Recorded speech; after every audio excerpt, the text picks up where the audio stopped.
Check whether your thermostat is sending a continuous fan signal by testing the control wiring while the fan is running when it should not be. Start by turning off power at the furnace or air handler to avoid shorts.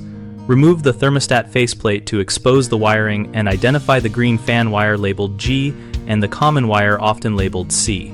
With power restored, use a multimeter set to measure 20 to 30 volts AC and place the positive probe on the green fan terminal and the negative probe on the common terminal. If you read about 27 volts and the fan is running, the thermostat is commanding the fan. If the meter reads no voltage and the fan still runs, the issue is likely at the furnace control board or a stuck relay and not the thermostat.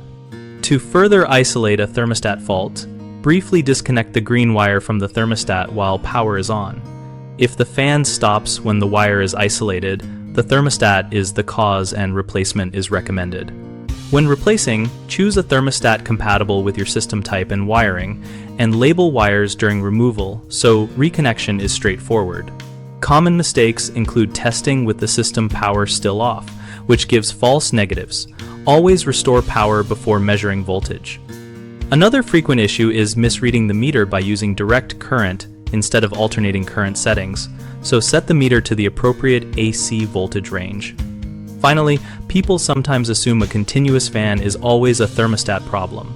If the fan keeps running after isolating the green wire, check the furnace control board for a stuck fan relay or for control board firmware settings and replace the board or relay if necessary.